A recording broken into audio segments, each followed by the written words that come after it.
In the last lesson, I taught you how to set up truth tables and the characteristic truth tables for the 5 truth functional connectives in sentential logic. In this lesson, we're going to get into how to construct truth tables for complex sentences and how to use them to assess logical truth value. Let's start by working some examples. Our first example is if P and Q, then P. As you can see, I've already started the truth table by laying out the atomic sentences and all of the possible combinations of their truth values. Next, we need to add the complex sentence to the table. There's more than one way to do this part of a truth table to get ultimately to the truth value of a complex sentence. But the methodology I'm using here, which is also how you'll see it in the textbook, is to write out the complex sentence with columns under each of its component parts. For this problem, the antecedent, the material connective, and the consequent each have their own column. In the textbook, you'll see columns under every atomic sentence. So P and Q here would have 3 columns, one for each atomic sentence, P and Q, and then one for the conjunction. Since the conjunction only includes the 2 atomic sentences with no other modifications like negations, I've simplified it here. We're going to fill these columns in one at a time, doing the main connective, in this case, the material conditional, last. The column under the main connective is the truth value for the entire sentence. In the textbook, you'll see that column indicated with an arrow on top of it. First, let's add the truth values for the antecedent P and Q. Here we filled it in based on the characteristic truth table for the conjunction. It's true when both P and Q are true on row 1 and false otherwise on rows 2 through 4. Next, we need to fill in the truth value for the consequent.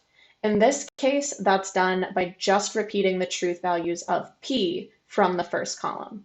Now we can use those truth values of the antecedent and the consequent to fill in the truth value of the conditional on each row. Remember from that characteristic truth table of the material conditional, it's only false when the antecedent is true and the consequent is false.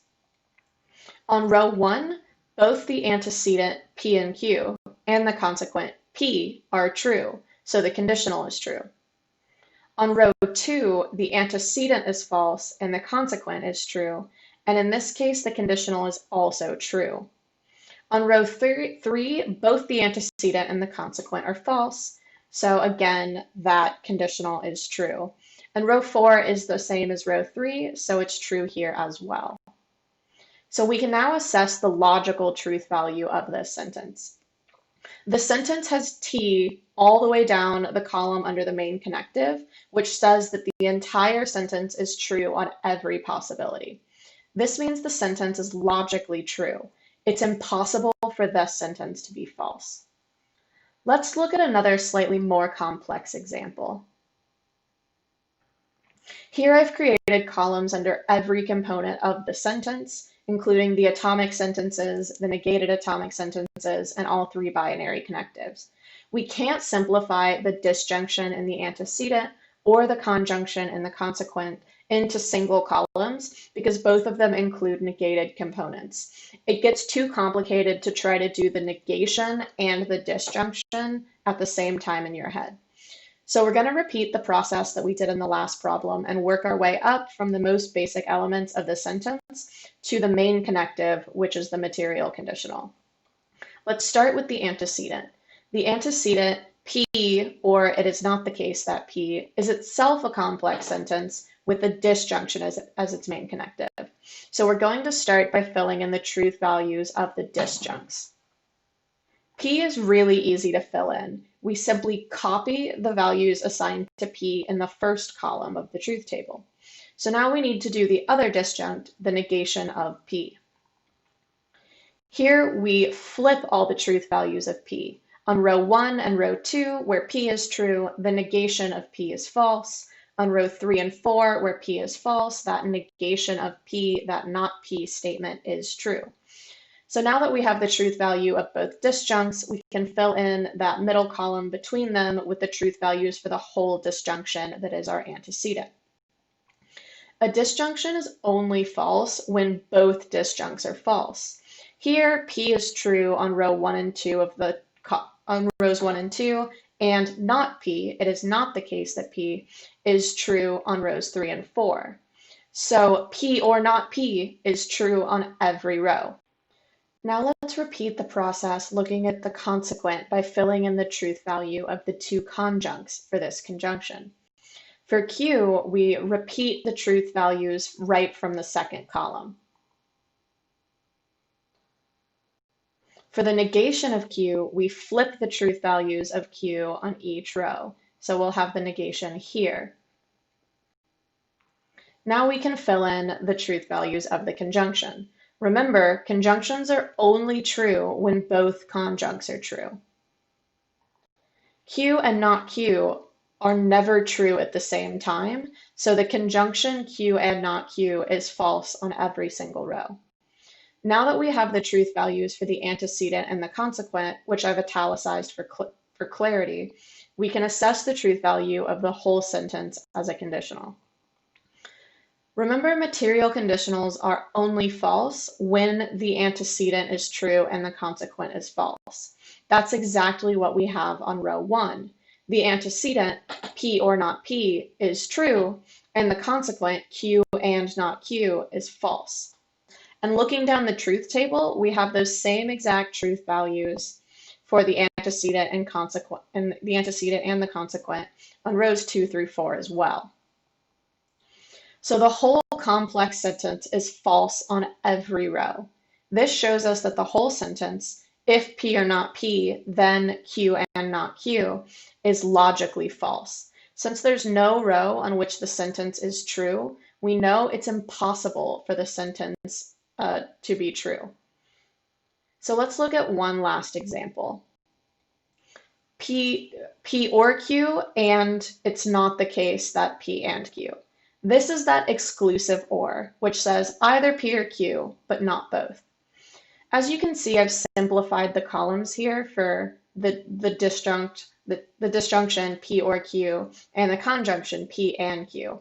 Since those are just our basic characteristic truth tables, we don't need to bother with repeating the truth values for P and Q again. Let's start by filling those columns in. Here, we're basically repeating the characteristic truth table for disjunction.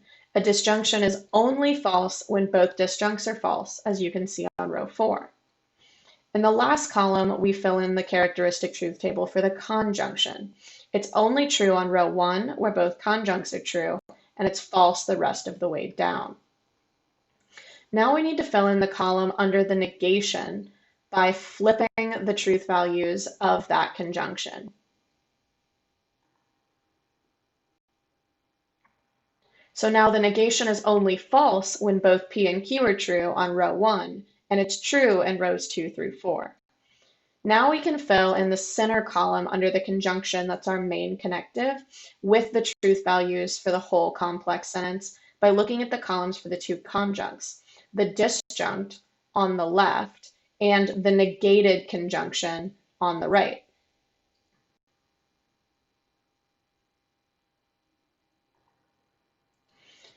So remember, conjunctions are only true when both conjuncts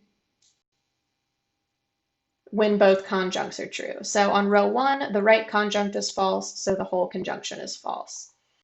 On row 2, both conjuncts are true, so the conjunction is true. The same for row 3, they're both true. And on row 4, that left conjunct is false, so the whole conjunction is false. With a completed truth table, we can see that it's logically possible for the sentence to be true on rows 2 and 3, and it's logically possible for the sentence to be false on rows 1 and 4. So the sentence is logically indeterminate. If you have a truth table with at least one row true and one row false, no matter what the ratio of those are, the sentence is logically indeterminate.